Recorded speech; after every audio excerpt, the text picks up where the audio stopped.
Hi, this is Denise from Stitched by Denise, and today I'm working on a hand piece and hand embroidered quilt top. There are a few things that as I've been working along I thought might be helpful to pass along to all of you. So if you would like to take a look with me, let me show you what I've been doing and the things that I've been thinking about as I've been working on this lovely, lovely hand-done quilt.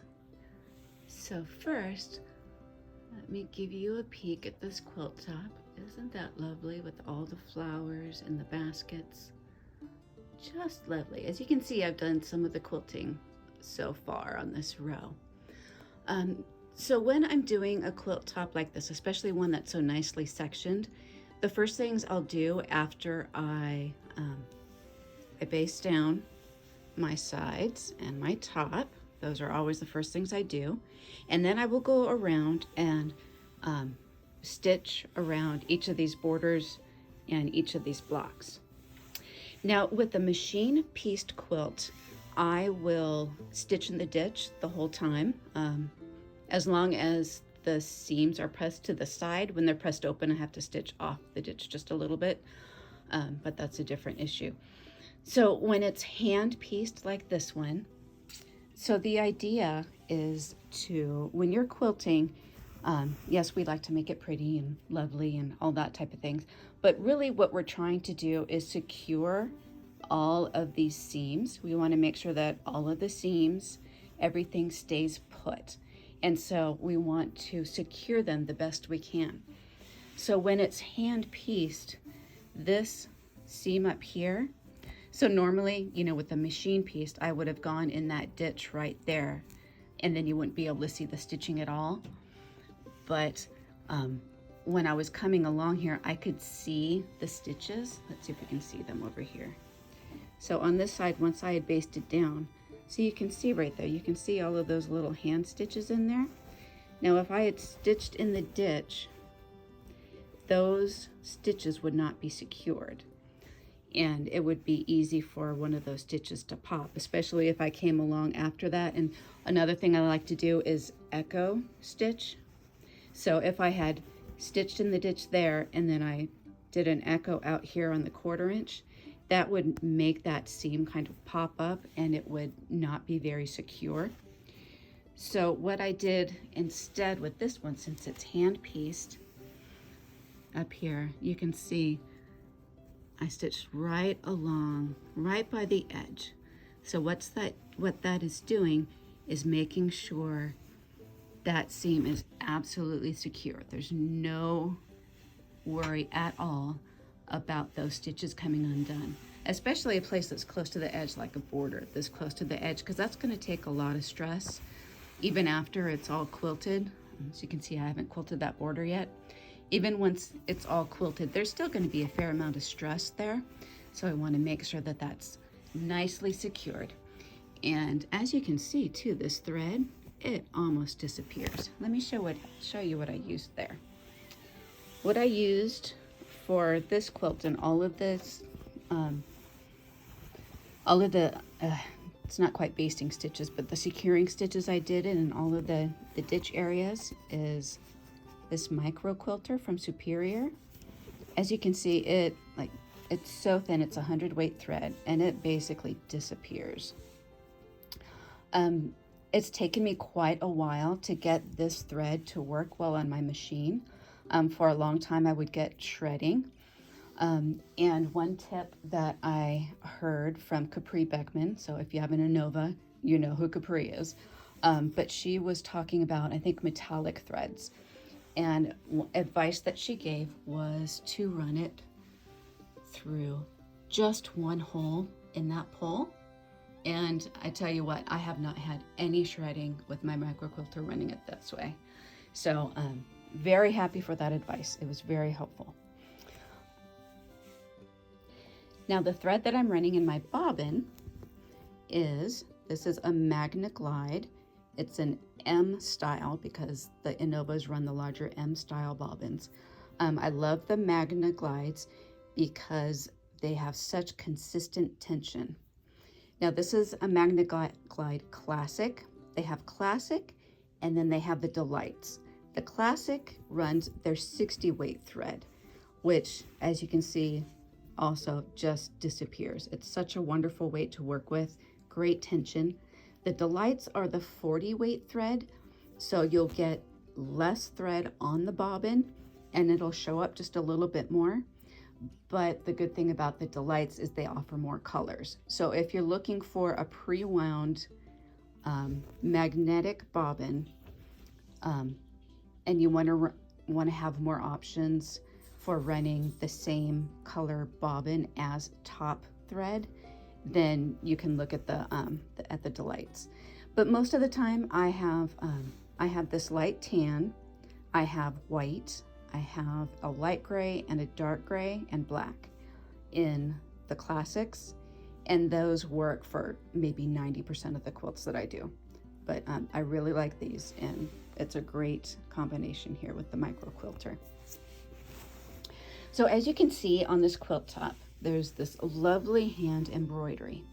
So what I've done is I took the micro quilter thread, and I mean, you can't even see it, but I stitched, you can almost just the very bare amount. I stitched like right around and on all of this hand embroidery. And so that serves two purposes. One, it provides nice depth. You can kind of see that it provides a little bit of definition and pop. But what it also does is help secure all of that beautiful work, so that a few years down the line, if this has been washed a few times, all of these neat little stitches are not going to come undone. They are nicely secured with that quilting in there. And of course, being lovely baskets and squares, they get a lovely wreath with lovely feathers all around. And later in this video, I'll do some recording of me stitching around some of the baskets and doing my feathers, just so you can see that process. I'll also record me doing one of these squares, one of these blocks. So to me, that looks like a flower, right? These, you know, the greens in the corners here looks like the leaves, and there's a center part. So that's what I'm doing. I just stitched a little spiral in the center, and then just freehand, just do some petals around one row, and then come up and do another row of petals around. And then each pointy part, I put a little leaf. So you can just put like just a little leaf in each one. And then after I did that, I echoed around the outside. Now, of course, before I did that, I did an echo just 1/8 of an inch, or around 1/8 of an inch on the inside here, so that I can help secure that seam there, because on this side I did go that 1/4 inch away, and so I want to make sure that those stitches inside here are not going to pop out. And so I got my stitching really close, but not right on top. So it should be nice and stable because they're stitching on both sides. Also, with these little triangle sections, if this was machine pieced, I might have either left this open or maybe just done like another little, you know, line up here, leaving most of this part open. But since it's hand pieced, I want to go across this stitching as much as I can without it being too dense. So that's why I did these little loopies here, because then it helps secure. See how much that little seam in there is secured? So you look closely, you can see the little stitches in there. So this is just another way to help make sure that all of these little seams, all this hard work that this piecer did, all by hand, I'm so amazed by this, all this work by hand, that it all stays right where it needs to be. But it's also, with the thread color that I chose, it blends in enough that you can see her wonderful piecing, but you can also get a hint of the pretty quilt design as well. For the decorative stitching, or the decorative quilting, I'm using this lovely Pearl Glide. It's their 40 weight, but it's still a really nice lightweight, and this color it's such a nice light kind of warm cream color, and it blends in with basically all the colors. It really takes on the colors around it. It's a lovely, lovely thread to work with. Now, the type of outline stitching that I'm doing will determine what kind of tools I use. or not. So when I'm stitching around applique, depending on the size and the shapes, I'll use either my, oh, wrong way, there we go. Here's Lavender Lines, wrong way again, there we go, by Beth Ann Nemish from White Arbor Quilting. This one's nice too because she has 1/8 inch line markings. So if I'm doing echoing and I want a really tight echo, then it's really nice to be able to measure that out with this one. Another one that is nice and really adaptable is the Kelly Bean by Kelly Klein Quilting. Now this, the way this goes on, because there's a little notch, you put that little notch around, actually it's supposed to go like that, the little notch, and then the larger part is where the larger part of your hand is, and use your thumb down there. Since I'm left-handed, I flip it over and do it this way, which, I mean, there's no problem with that, but it's nice because it's really maneuverable, and you have the larger section on top to put, you know, the 2 fingers, and then the smaller section at the bottom for your thumb, so you can adjust to help guide your hopping foot around. Another one that, depending if there's a lot of different curves, I might use this one. So this is Quilter's Apothecary, and they don't actually market this as, you know, like an outline type ruler, but the way I use it, see the little notch right here, so I can fit that right into my hopping foot, and then when I come to the different curves, it can help me around these smaller curves. I can even flip it around to use that inside curve. So I really like how maneuverable this is. Now I mostly use these when I'm outline stitching applique. With this type of embroidery, I actually freehand it, partly because all of the curves and all the shapes are so small, and also you don't see the stitching really at all. It just blends in, so it doesn't have to be quite as precise as like if I'm going around applique, where you would see if the line wobbles away. Here you can't really see it. So let me show you what I'm talking about.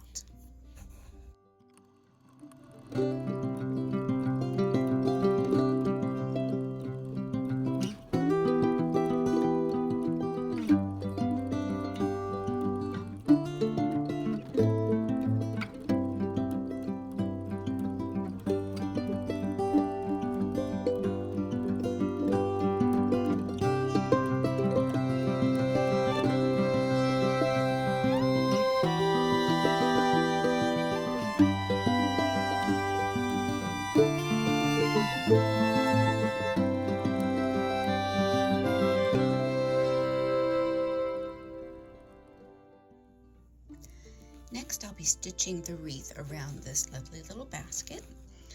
So to do that, I decided what size circle I want, so it's just outside of the whole basket. You know, it surrounds each of the baskets, but it still leaves me some space to do something fun on the outside. So I have 2 circles here because I want to do a double circle around it. So I have this 7-inch circle from Quilts on the Corner, and then I have a 7-inch circle from pmquilting.com. But oh, look at that. So they both say 7 inches, but the Quilts on the Corner one is actually half an inch smaller. So that when you're shopping for especially circle templates, the manufacturers don't always say if the measurement is the size of the actual circle in your hand, or is it when you stitch it out, what the finished size of the circle is going to be. That might be something, just one of those little details when you're shopping for circles to be aware of. But it works out well for me because if I want to do, you know, a 1/2 inch echo around my 7-inch circle, then I have both of these and it works out great. Something else to look at. So the markings on this circle are on, you know, when you can feel them on the back there. So you want the markings to lay on your quilt top, and then you can see the words this way. So the one by PM Quilting, you can't tell, but see, the markings are on this side, so I actually have to turn it upside down to have the markings down against my quilt top. Not a big deal, just something else to be aware of. It's okay to turn it upside down so that your markings are against your quilt top. I've also switched over to the 40 weight glide thread. As you can see, it's that lovely color I showed you earlier. It blends right in, but so it just shows some nice texture and doesn't draw any focus away from the basket that we're quilting around. It just helps make it pop some more. So what I'm going to do, I already marked my center point, so I will line up the lines so it has nice cross lines here. You see these, there we go, these nice little cross lines in the center. So I'll line those up with the marks I made. I will anchor my stitches and I will get to stitching around my circle. Pull up my thread. And I just do a quick, just like 2-stitch jog there to help secure. Make sure my ruler is where I want it to be. And then I stitch away. Now when you're quilting with things like circles, you actually kind of need to learn how to quilt with both hands. So you see I'm left-handed, but I'm holding the circle with my left hand right now. Then I'll pause halfway, switch hands, so that I'm not doing a weird reach around myself and you're not all like yoga contorted trying to stitch your circle out. And you have the best amount of control this way. So I'll back up this way. And then I'll pause again because I'm getting all yoga contorted, so I'll switch my hands back. So that we finish up, I'm going to start.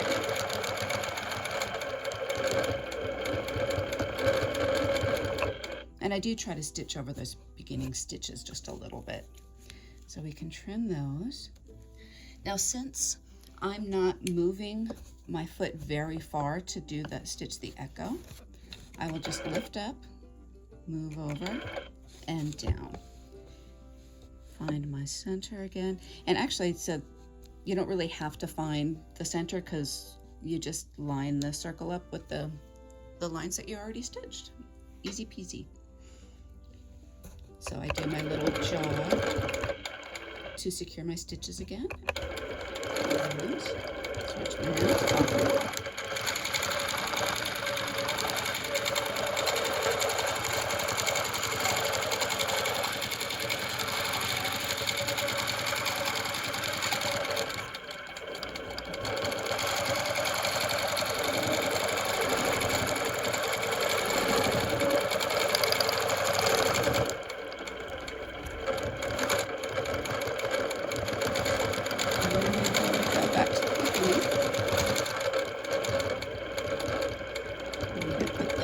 Stitches again, make sure we stitch over them just to help make sure they're extra secure. And now for the fun part. Now we do the feathers. So I've decided, before I started that I want it to have kind of a traditional look. So I'll do a kind of hook feather, bump back, and a classic feather. And I'll just do those all the way around.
And for just a little more fun, I will show you how I stitched out these blocks.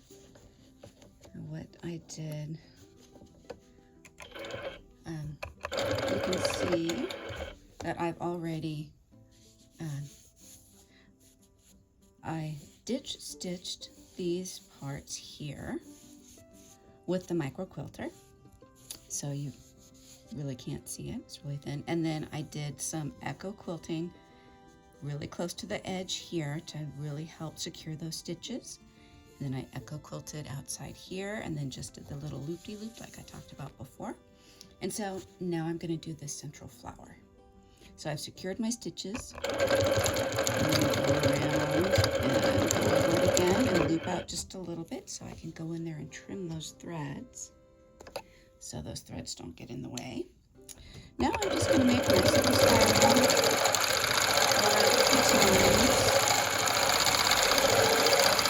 And then when I feel it's big enough, I will close this up. And I want to finish right about here. Kind of close to one of the corners because I want my first petal just a little bit to kind of go up into the corner a bit. And there's no specific number that you need to do. I'm going to try to make them all about the same size. And if you hit the corners, you do. If not, it just kind of gives me a guide how big I want this to be. Finish back up. Now I'm going to trace out that petal again. And I'm going to make the next one. It's going to be a little bigger. And it doesn't have to touch down.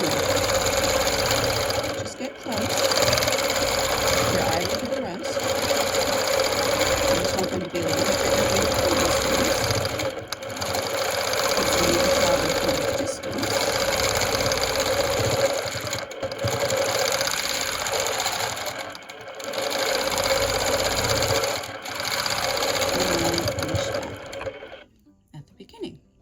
So next what we're going to do are, I'm going to do little leaves just to fill in the rest of this space. Probably that petal again. And we'll make a nice little leaf. Trace down a little bit to make the vein.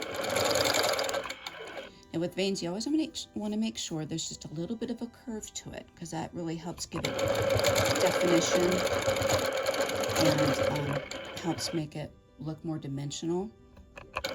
Okay, so for these, since there's this V down in the center, I'm going to kind of do the leaf around it. So up and make my point here, and then down. Just down a little bit, make my vein, continue.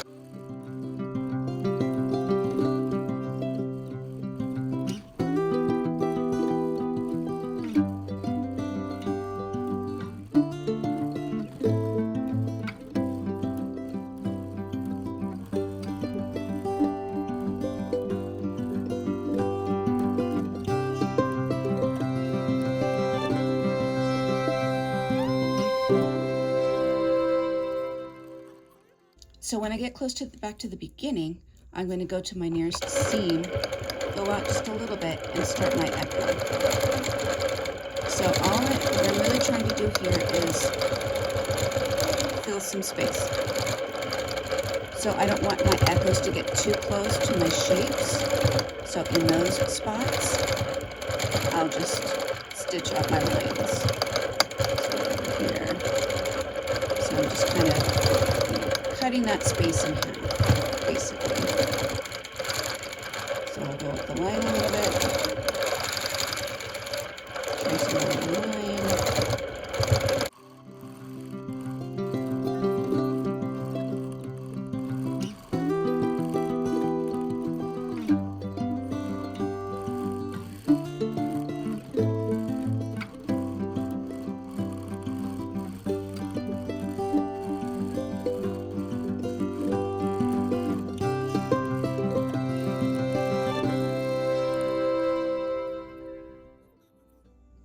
Now I turned on my side light and turned off my overhead light. Actually, let me turn this one off too. Oh, look at that. So you can really see that texture now. See, there's that quilting. So it's just such a simple flower, but it fills that space so nicely. Another thing I like about it is that the piecing is like looks kind of like a flower. So all we're doing is, you know, kind of echoing the piecing as well. Because I like for my quilting to enhance the quilt, enhance the piecing, not hide it.